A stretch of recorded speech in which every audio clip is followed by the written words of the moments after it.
নওগাঁর নিয়ামতপুরে বেসরকারি সংস্থা গণ উন্নয়ন কেন্দ্রের আয়োজনে বাল্যবিবাহ প্রতিরোধ বিষয়ক আলোচনা সভা অনুষ্ঠিত হয়েছে। সভায় সভাপতিত্ব করেন উপজেলা মহিলা বিষয়ক অফিসার রীতা রানী পাল। প্রধান অতিথি হিসেবে উপস্থিত ছিলেন উপজেলা নির্বাহী কর্মকর্তা মুর্শিদা খাতুন। তিনি বলেন, নারীর ক্ষমতায়নের পথে বাল্যবিবাহ প্রতিরোধ একটি গুরুত্বপূর্ণ পদক্ষেপ। নারী উন্নয়নে বাল্যবিবাহ বড় বাধা সৃষ্টি করে, এজন্য আমাদের সবাইকে সচেতন হতে হবে। সভায় উপজেলা কৃষি অফিসার, সমাজসেবা অফিসার, প্যানেল চেয়ারম্যান, বাল্যবিবাহ প্রতিরোধ কমিটির সদস্য, নিকাহ রেজিস্ট্রার ও গণ উন্নয়ন কেন্দ্রের প্রকল্প সদস্যরা উপস্থিত ছিলেন। এছাড়া স্থানীয় ধর্মীয় নেতা, নারী নেতৃত্বাধীন সংগঠন, শিক্ষক ও সাংবাদিকরা অংশগ্রহণ করেন।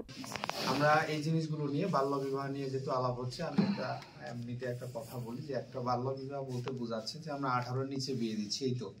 আবার 12 বছরও দিচ্ছি না, হয়তো বা 13 বছর থেকে 14 থেকে 15 বছরের মধ্যে বিয়েটা দিচ্ছি। তা আপনারা যারা কাজী বা আছেন বা আপনারা জনপ্রতিনিধি, একটা জিনিস বুঝাবেন যে মেয়েটা ক্লাস 9-এ উঠলো বা 10-এ তাকে বিয়ে দিচ্ছি, তাহলে তার বয়স তো 14 বছর। 14টা বছর কষ্ট করতে পারলো বাবা মা।